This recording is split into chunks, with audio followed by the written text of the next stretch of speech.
Tembakan peringatan dan aksi kejar-kejaran warnai pembubaran tawuran kelompok pemuda dan geng motor di Jalan Karuisi, Kecamatan Panakukang, Kota Makassar, Sulawesi Selatan.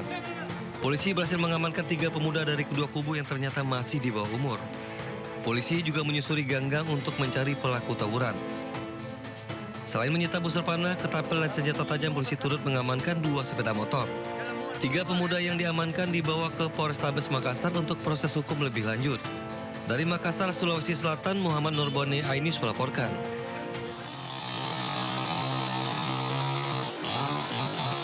Aksi nekat seorang suami di desa Melowo Karangtalun, Kecamatan Pulo Kulon, Grobogan, Jawa Tengah membelah rumahnya sendiri mengagetkan warga sekitar. Dalam video amatir terlihat seorang pemuda bernama Edi, suami Sutrisni, menggergaji sebuah meja besar hingga pintu ukir dari kayu jati dengan gergaji mesin. Sementara itu beberapa warga akhirnya membantu menurunkan genting dan memotong kayu atap rumah serta dinding bangunan yang terbuat dari bahan kayu menjadi 2. Berdasarkan narasi dari video yang tersebar di media sosial, sang suami mengamuk karena mencurigai istri selingkuh dengan pria lain. Namanya rumah tangga cekcok sering lah. Terus? Kurang paham ya Pak. Awalnya udah diatur sama kepala desa juga, tapi mungkin udah nggak ada titik temunya. Kepala desa telah memediasi pasangan suami istri tersebut sebanyak 2 kali. Namun pada mediasi kedua tidak ada titik temu hingga akhirnya berakhir perceraian dengan masalah pembagian harta gono gini. Ya bisa secara baik-baik kan gitu. Dan nanti untuk masalah gono gini dibicarakan nanti setelah adanya perpisahan secara resmi kan gitu. Tapi seiring waktu berjalan setelah kita bersama-sama membina tersebut, beberapa hari kemudian ada keputusan seperti itu. Pasangan suami istri tersebut menunggu proses perceraian selesai di kantor Pengadilan Agama Purwodadi, Grobogan, Jawa Tengah. Pemirsa, beberapa hari jelang Ramadan, operasi pekat semakin gencar. Di Kabupaten Bogor, Jawa Barat, petugas gabungan merazia sekelompok wanita diduga pekerja seks komersial. Sementara di Jombang, Jawa Timur, polisi mengamankan sejumlah pemuda karena berpesta minuman keras. Anak saya nggak usah, biar saya yang dibawa. Nggak usah.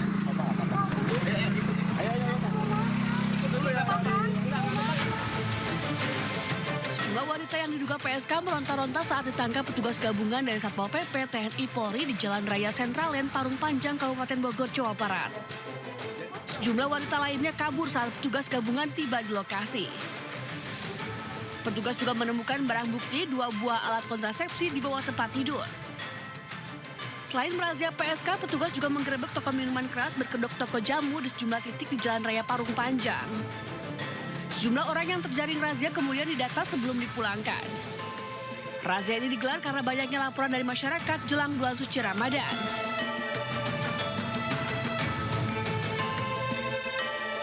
Sementara itu petugas dari Polsek Kota Jombang merazia penjual makanan dan minuman di sejumlah angkringan dan kafe di Kota Jombang, Jawa Timur. Razia ini dilakukan karena banyaknya aduan dari masyarakat bahwa angkringan dan kafe tersebut kerap menyediakan minuman keras untuk pengunjungnya. Petugas menemukan sejumlah remaja yang sedang pesta minuman keras. Dari razia tersebut, petugas mengamankan 8 remaja dengan barang bukti 3 botol miras berbagai jenis. Ini kami menindaklanjuti perintah dari Bapak Kapolres Jombang terkait penertiban miras, dan ini juga menindaklanjuti menjelang puasa Ramadan. Kita melaksanakan cipta kondisi untuk penertiban miras. Yang pertama tadi kita laksanakan di depan SMA Negeri 2 Jombang, di angkringan, kemudian kita menyisir lagi ke Jalan Pahlawan. Seluruh remaja kemudian dibawa ke Mapolsek Kota Jombang untuk pemeriksaan lebih lanjut. Dari Kabupaten Bogor dan Jombang, Iwan Setiawan, Mutar Bagus, iNews melaporkan. Pemirsa, aksi penembakan oleh orang tak dikenal menggegerkan warga Kedung Wuni, Kabupaten Pekalongan, Jawa Tengah.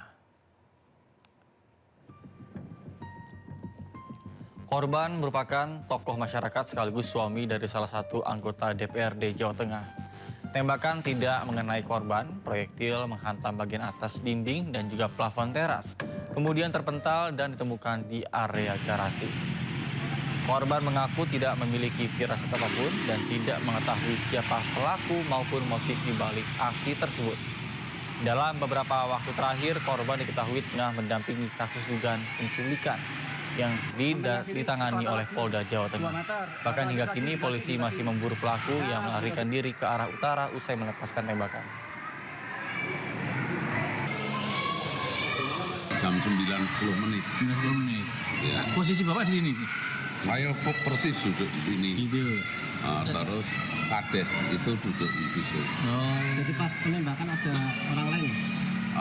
Anak-anak saya ada lagi main game, ada 5 apa 6. Tembakannya mengarah ke Anda atau waktu itu gimana? Dia mengarah ke saya. Mengarah ya? Tapi goyang, meleset. Pemirsa, usai gelar perkara, Barreskrim Polri akhirnya menetapkan mantan Kapolres Bima NTB AKBP Didik Putra Kuncoro sebagai tersangka kasus peredaran narkoba. Kadif Humas Polri, Irjen Pol Joni Edison, mengonfirmasi bahwa hasil gelar perkara menyepakati peningkatan status AKBP Didik dari saksi menjadi tersangka. Dalam gelar perkara yang dilakukan, AKBP Didik dinilai terbukti bersalah terkait dengan kepemilikan narkoba di kediamannya. Dengan penetapan ini, penyidik akan segera melaksanakan proses hukum lebih lanjut dan tersangka dijerat pasal berlapis. Berdasarkan keterangan dari AKPML bahwa ada keterlibatan dari AKBP DPK dalam dugaan penyalahgunaan narkotika ini. Sehingga pada hari Rabu, tanggal 11 Februari 2026, Biro Paminal Divpropam Polri bersama dengan Direktorat Tindak Pidana Narkoba Barreskrim Polri melakukan penggeledahan di rumah pribadi milik AKBP DPK di daerah Tangerang dan menemukan barang bukti berupa narkotika jenis sabu sebanyak 7 plastik, klip dengan berat total 16,3 gram. Narkotika jenis ekstasi sebanyak 50 butir, pil aprosolam sebanyak 19 butir, pil Happy Vibes sebanyak 2 butir, dan terakhir ketamin sebanyak 5 gram. Khusus terhadap AKBP DPK telah ditetapkan sebagai tersangka dan dikenakan pasal 609 ayat 2 huruf A Undang-Undang Nomor 1 Tahun 2023 tentang KUHP, Jungto Undang-Undang Nomor 1 Tahun 2026 tentang penyelesaian pidana, dan pasal 62 Undang-Undang Nomor 5 Tahun 1997 tentang psikotropika. Adapun ancaman pidana penjara seumur hidup atau pidana penjara paling lama 20 tahun dan atau pidana denda paling banyak kategori 6 senilai maksimal 2 miliar rupiah, dan pidana penjara paling lama 5 tahun dan atau pidana denda paling banyak kategori 4 sebesar 200 juta rupiah. Pemirsa, berhati-hatilah jika Anda yang ingin berwisata ke Puncak Bogor, Jawa Barat, karena longsor menimpa 3 rumah sementara belasan keluarga dilaporkan mengungsi.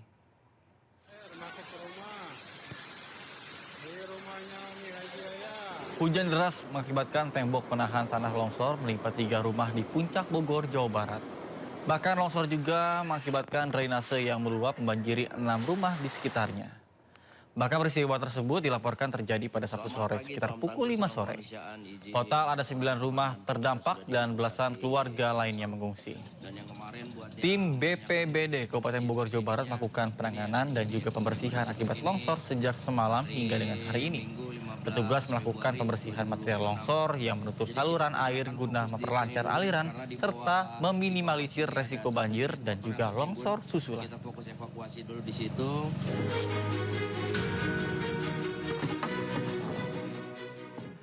Pemirsa, jembatan gantung Darus atau populer disebut dengan Jembatan Cinta di Kabupaten Jember, Jawa Timur putus tersapu aliran deras Sungai Bedadung. Putusnya jembatan memaksa warga harus memutar hingga 10 km hanya untuk menyeberangi dan juga ke wilayah yang berjarak 100 meter.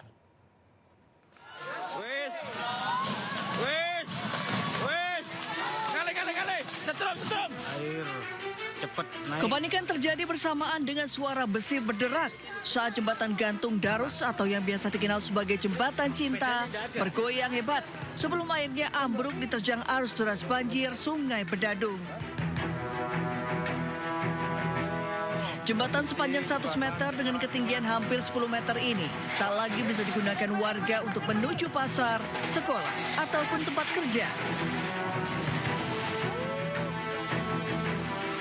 Akibatnya warga kini terpaksa harus memutar melalui jalur alternatif dengan jarak tempuh hampir 10 km.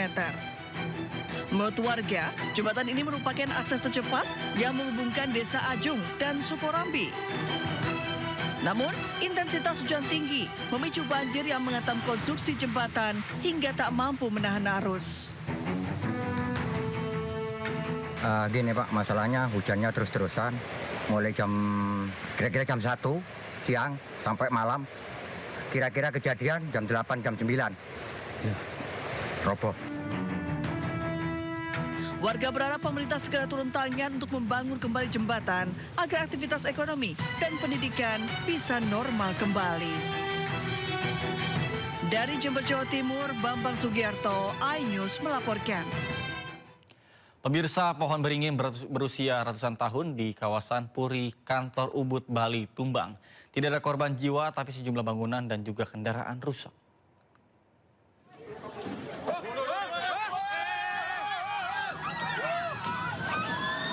Sebuah pohon beringin berusia ratusan tahun di Jalan Sweta Ubud, Bali, tumbang pada Minggu sore. Pohon setinggi sekitar 40 meter ini menimpa sejumlah kendaraan yang sedang melintas di Jalan Sweta, Bali. Pohon beringin ini tumbang diduga akibat kondisi batang yang sudah lapuk dimakan usia.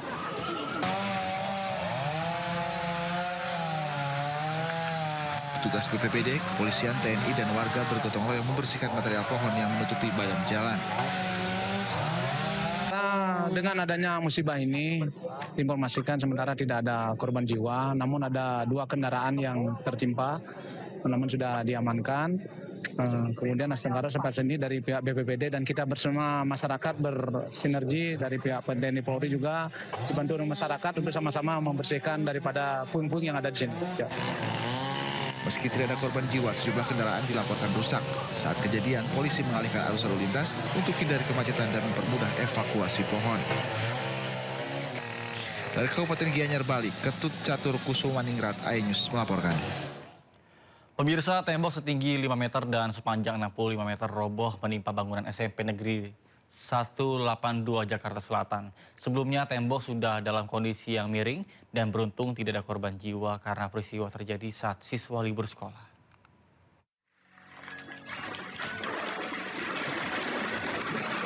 Tak ada hujan dan angin.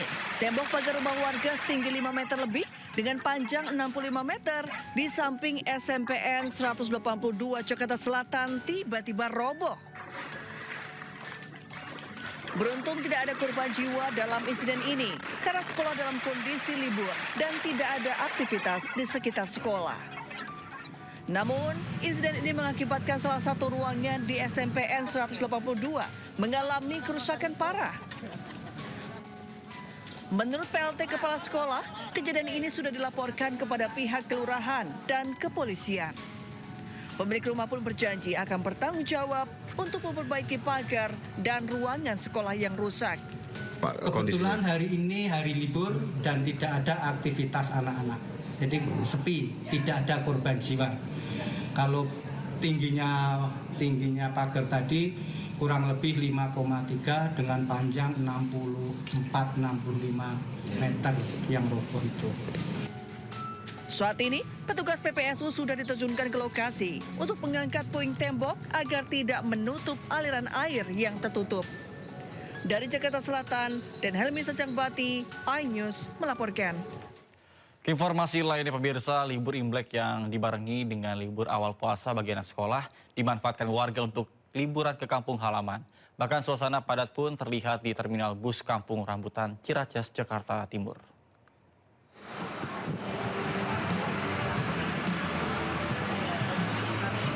Area keberangkatan terminal bis Kampung Rambutan, Ciracas, Jakarta Timur dipadati calon penumpang.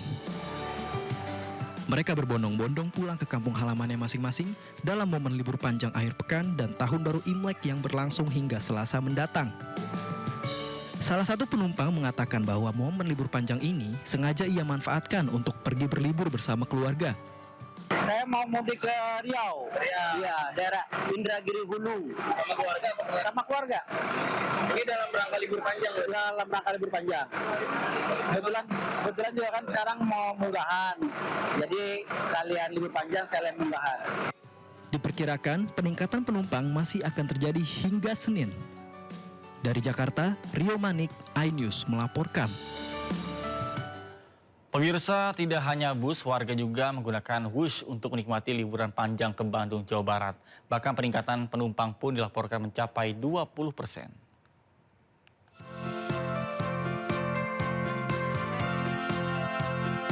Kereta cepat Indonesia-Cina (KCIC) mencatat lonjakan penumpang kereta cepat Wush Jakarta-Bandung pada momen libur panjang akhir pekan Tahun Baru Imlek. Pada Jumat 13 Februari 2026, jumlah penumpang Wush mencapai 24.381 orang. Sementara pada Sabtu 14 Februari 2026, jumlah penumpang mencapai 25.700.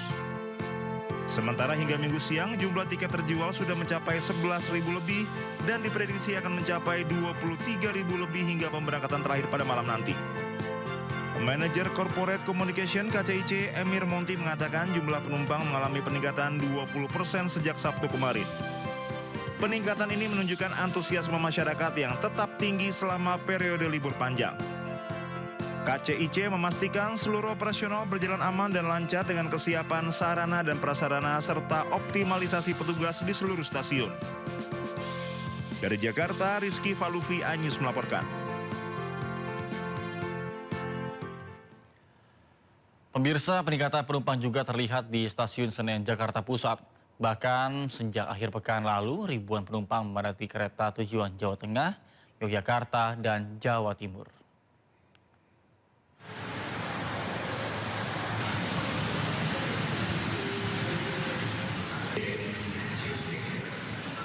Sejak Minggu kemarin, calon penumpang memanfaatkan momen libur panjang Imlek untuk berpergian ke berbagai kota tujuan di Pulau Jawa. Bahkan, lonjakan penumpang terlihat di area keberangkatan maupun di ruang tunggu. Meningkatnya minat masyarakat melakukan perjalanan selama libur nasional Imlek 2026. Sejumlah rute favorit seperti Jakarta-Surabaya, Jakarta-Yogyakarta, Jakarta-Semarang, dan kota-kota besar lainnya di Pulau Jawa mengalami peningkatan volume penumpang yang begitu signifikan.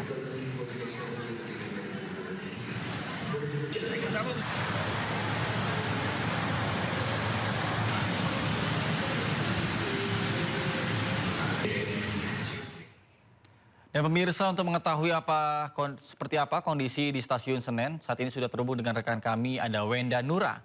Baik, selamat siang Wenda, silakan dengan laporan Anda.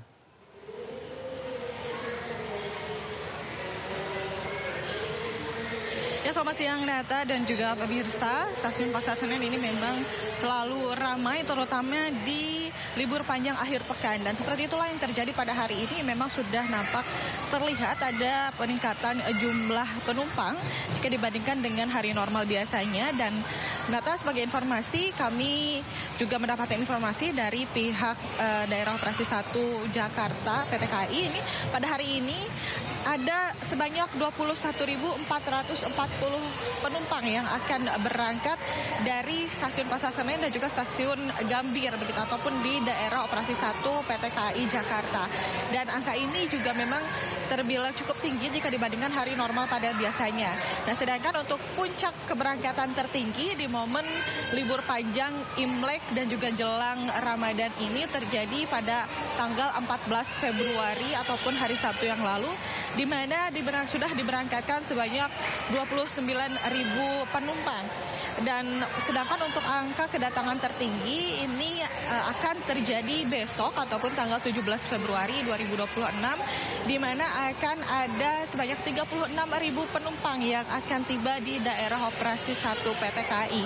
Dan tentunya selain tanggal 17 juga di tanggal 18 angka kedatangan juga masih tinggi, yakni sudah mencapai 30.000 penumpang yang akan tiba. Dan dari pihak KAI ini terus menghimbau untuk calon penumpang yang akan berangkat ataupun yang akan tiba ini untuk tiba lebih awal untuk mengantisipasi kepadatan lalu lintas agar tidak terlambat. Dan untuk mempermudah proses check-in juga di Stasiun Pasar Senen ini terus menghimbau untuk menggunakan proses check-in face recognition yang sudah ada fasilitasnya di Stasiun Pasar Senen dan bisa mendaftar juga dengan mudah baik melalui aplikasi KAI Akses ataupun bisa dibantu langsung di stasiun oleh petugas yang berada di stasiun. Sementara demikian, Nata. Baik, terima kasih Wenda Nura melaporkan langsung dari kawasan Stasiun Pasar Senen, Jakarta Pusat. Selamat bertugas kembali dan salam sehat.